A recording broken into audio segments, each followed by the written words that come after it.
Obum, on hearing this, ran to his village immediately.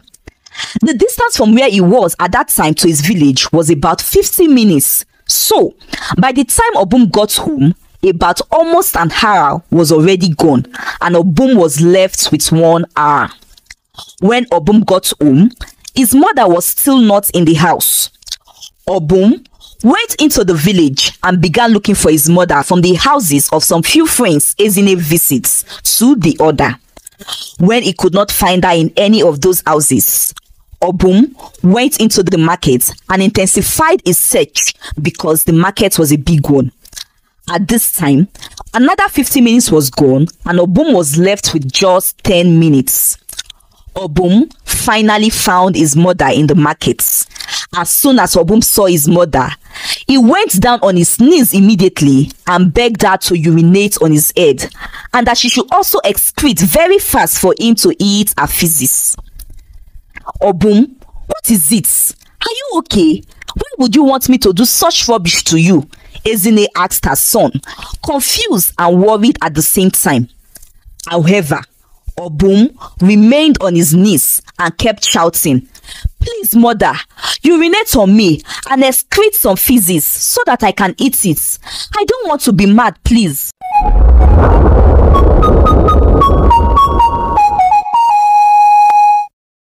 Once upon a time, there lived a woman called Ezinne.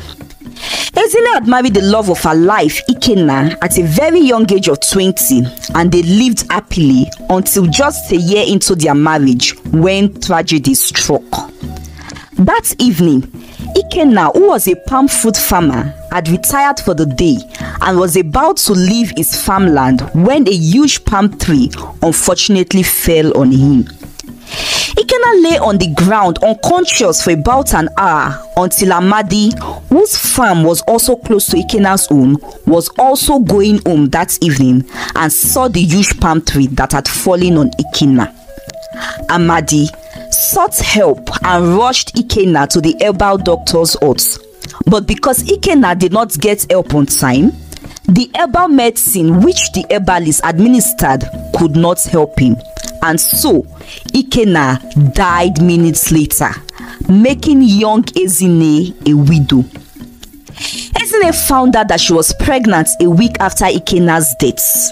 Now, Ikenna was an only child, so Ezinne was grateful that at least she carried his seed, which would bear his name and carry on the family name and lineage. She loved him so much, so this made her happy. However, Ezinne's mother was not happy with Ezinne's decision. Ezinne was still very young, and because she was also very beautiful, many men still came for her hand in marriage. There was a man whose name was Dike. Dike was very rich, and Ezinne's mother liked him. Ezinne's mother wanted Ezinne to marry Dike before, but Ezinne loved Ikenna, and so she had married Ikenna instead with the support of her late father. So now that Ikenna was dead, Dike was back and continued to beg Ezinne to marry him. Ezinne, however, told Dike that would not be possible because she was carrying her late husband's child, but Dike would not relent. He made promises to adopt the child as his own and give the child a better life. Ezinne's mother urged Ezinne to accept Dike's proposal and offer, but Ezinne had made up her mind to remain a widow and make sure that the child in her womb would carry on Ikenna's family name and lineage. And so, that was how Ezinne stayed on her own with no support from her mother and no one else, since Ikenna's mother also was late. Months later, Ezinne had a child. He was a boy, and Ezinne named him Obum. Ezinne worked hard to provide for her son. It was difficult because Ezinne had no support, but she kept pushing, and Ezinne never remarried as she dedicated her time to raising her only child. Years later, Obum grew up to be a fine young man. Obum loved and appreciated his mother's effort for him and also tried his best to support her until he met Dozie and they became friends, and then everything changed. Dozie and his mother had recently moved from the city to Obum's village. Just like Ezinne, Obum's mother, Dozie's mother was also a widow. However, Dozie's mother was not poor. Dozie and his mother claimed that Dozie's father left them with enough wealth. Dozie was overly pampered by his mother. He got everything he wanted. But now, Dozie and his mother are not as rich as they were when Dozie's father was still alive. And that is why they had moved to the village. Now, Obum was enthralled by Dozie's flashy lifestyle. Whenever he saw Dozie, he would wish that he could also have and wear beautiful and flashy things like Dozie does. And so, one day, when Dozie approached Obum to ask for directions to a certain shoe cobbler's place, Obum was enthralled to have had Dozie speak to him. Dozie noticed the excitement in Obum, so he spoke with Obum further, asking him about his name and other questions to know him better. And from that day, Obum and Dozie became friends. They saw each other often and spent time together, as Obum would always take Dozie to new places in the village Dozie had never been to. Since Dozie's mother could not always provide everything her son wanted anymore, Dozie started stealing his mother's money and wrappers to sell for money. Soon, Dozie was able to influence Obum to his lifestyle. Obum, who was formerly a good boy, now became a thief also. Ezinne does not have many wrappers, and not even expensive ones as Dozie's mother does, that Obum could sell for money. So, Dozie convinces Obum to break into people's houses and steal their wrappers and other valuables that they sold for money. Ezinne began to notice that her son had changed since he started associating with Dozie. He was always out and would come back at odd hours of the day looking unrelaxed. She spoke to him several times and warned him to stop following Dozie, but Obum's new lifestyle was exciting to him, and so he did not listen to his mother. People in the village started to complain about their missing items. It was difficult for them to figure out the suspects, as Dozie was a smooth operator and a clever thief, and had taught Obum to be the same way likewise.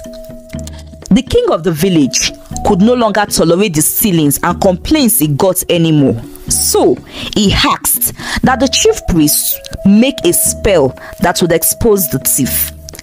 According to how the spell is designed, the thief would remain in the position he was caught until the owner of the stolen items comes and free him. With this, Obum, who was born in the village and had stayed longer in the village, knew that their time was up. He told Dozie about the deadliness of the spell, and so from that time, the two boys could no longer steal. And as a result of this, for months, Obum and Dozie had no money to sponsor their reckless behavior and extravagant lifestyles. Dozie became uncomfortable and sought for ways to get or make money. Then one day, an idea came to his mind. Dozie had a friend in the city who had told him about a juju man in a certain village who is able to help people become rich. So, Dozie told Obum about it. Obum, knowing that it was a bad idea, told Dozie that what he intends to do was dangerous. But Dozie managed to convince Obum days later, as always.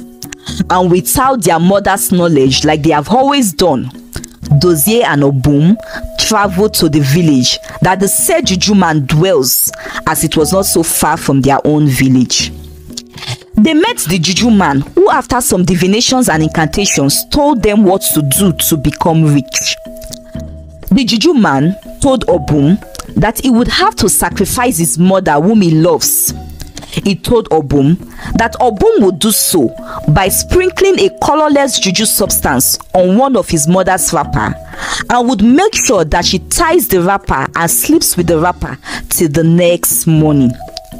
Obum could not bear to sacrifice his mother, knowing how much his mother had sacrificed for him over the years. So he told the juju man that he could not and that he was no longer interested. However, the juju man told him that having entered into his shrine and having heard those things, that there was no turning back and Obum has no choice. As for Dozie, the juju man told him that he would have to sleep with a madman twice every year as his own sacrifice. Obum was given the liquid substance which he would sprinkle on his mother's wrapper. Now, Obum knew that his mother ties two particular wrappers every night when she goes to bed. She ties one of them for 3 nights and would tie the other one for the next 3 nights, and that is how she rotates it. Obum, in order not to make any mistake, as the juju man had warned them that making a mistake would result in a dire consequence, Obum decided to trick his mother that evening. Mother, I know that I have not been so much of a good son to you lately, so I have decided to change for the better. And for a start, I want to wash your dirty and worn clothes tomorrow. So give them to me so that I can soak them overnight before washing them in the morning, Obum said. Ezinne was surprised at her son's change, but she was happy, so she brought out the clothes and gave to him. Mother, what about the wrapper you use in sleeping? Give me the dirty one, the one you would not be using this night, so that I can wash it also, Obum said. Ezinne brought out the wrapper, the one she would not be using that night. And so with this, Obum knew that it was the other wrapper his mother would be using that night. He quickly rushed out to soak the clothes and then took the back door and sneaked into his mother's bedroom. Obum took the other wrapper and sprinkled the juju substance on it. The next morning, Obum went into his mother's bedroom to check on her. He was expecting to see his mother lying unconscious and with bundles of cash notes on the bed. The juju man told him that it was what he should expect the next morning. So, Obum was expectant. But Obum did not find his mother on the bed. Neither did he see a note bill, talk more of bundles of cash. Whilst wondering what could have gone wrong or where his mother could be, Obum heard a voice. "Ah, Obum, you are awake." It was his mother's voice. Obum froze and turned around slowly. He came face to face with his mother and met her smiling, unsuspecting of her son's intents. "Mother, I need to be somewhere now. I will see you later," Obum said, stuttering, and dashed out immediately. He hurriedly went to the juju man's place and told him about the unexpected outcome. The juju man asked that Obum go back home and bring back the wrapper for inspection. Obum got home and picked the wrapper. He was grateful that his mother was not in the house when he returned home. Obum picked the wrapper and took it to the juju man as requested. After inspection, the juju man was able to tell that Ezinne, Obum's mother, did not sleep with that wrapper on that night. What had happened was that Ezinne was actually going to sleep with the wrapper on that night. But when she picked the wrapper and was about to tie it, she remembered that her friend Chika, who had traveled to the city to visit her daughter and had returned earlier that day, gifted her a nightgown. Chika made Ezinne promise that she was going to try on the nightgown and tell if she liked it and if it felt comfortable. So, when Ezinne was about to sleep, she remembered the nightgown, and so, instead of the wrapper, Ezinne slept with the nightgown. The juju woman told Obum that because the sacrifice had failed, Obum would become mad. But there is a possible remedy if you act fast within the next 2 hours, the juju man said. What is it? What must I do? I do not want to be mad, scared Obum said. You must have to eat your mother's feces, and she must have to urinate on your head within 2 hours from now, as your clock is already ticking right from the time the sacrifice failed. Only then would you be safe and not go mad, the juju man told Obum. Obum, on hearing this, ran to his village immediately. The distance from where he was at that time to his village was about 50 minutes. So, by the time Obum got home, about almost an hour was already gone, and Obum was left with 1 hour. When Obum got home, his mother was still not in the house. Obum went into the village and began looking for his mother from the houses of some few friends Ezinne visits to the other. When he could not find her in any of those houses, Obum went into the market and intensified his search because the market was a big one. At this time, another 50 minutes was gone and Obum was left with just 10 minutes.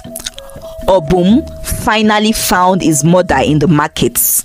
As soon as Obum saw his mother, he went down on his knees immediately and begged her to urinate on his head, and that she should also excrete very fast for him to eat her feces.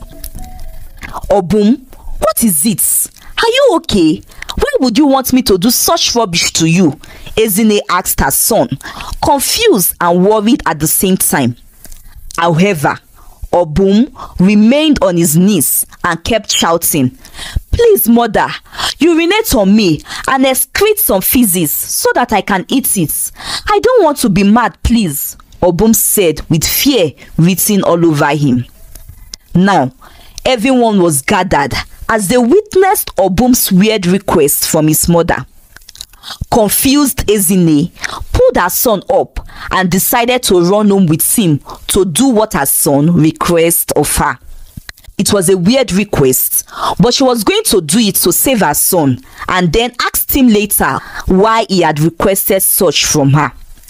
As Ezinne and her son ran home, some persons from the crowd in the market ran behind them to see the end of the matter.